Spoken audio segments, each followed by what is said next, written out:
Hey there, I'm Bedros Keuilian, and I'm a fitness marketing expert, which pretty much means I help you, the personal trainer, the fitness coach, and the athletic coach, get more clients, make more money, and win your freedom. By freedom, I mean you get to trade dollars for freedom, right? You get to hire staff and employees so that they can do more of the work, so that you can work on your business and not in your business and have more time off.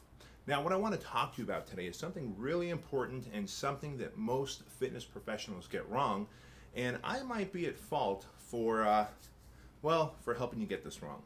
See, oftentimes I talk about productivity and I talk about working off lists, right? Making a list of everything you need to do tomorrow morning the night before so that when you get up and your butt hits the seat, you can go through your list of things to do and cross them out, and there's no greater level of satisfaction than having the sheet of crossed out things to do.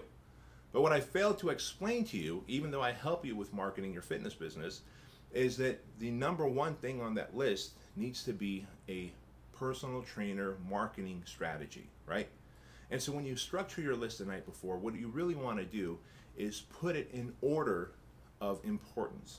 The most important thing first, and then of course the thing that's least important at the bottom of that list, so that if you never get to it that day because you run out of time or your day happens to get a little sidetracked, and life does that to us sometimes, right?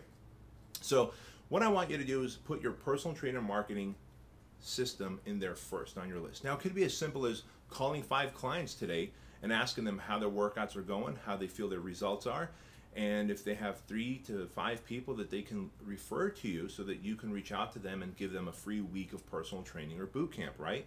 It could be simply as writing 5 handwritten thank you notes to your clients and putting it in the mail. It could be as simple as just sending 5 text messages to your clients, right?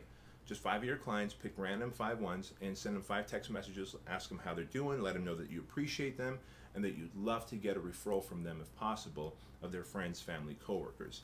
But no matter what you do, you've got to put marketing first on your daily to-do list. Otherwise, you end up putting it off and off and off, and before you know it, the month is almost over and you're panicking to get more clients. And that's when you try and run a Hail Mary and spend a couple $1,000s on a Facebook ad or on a newspaper ad or even a postcard campaign, right? So every day do one thing and put it on the top of your list. It's going to help you get more clients into your business, help you generate more referrals, and I think you're going to see a big change in your business. And if you want more information like this, just click the link down below, go to my blog, and if you like this video that I shared with you about productivity, time management, and of course how to construct your list, feel free to like or share this video. I'd really appreciate it. Thanks. Bye.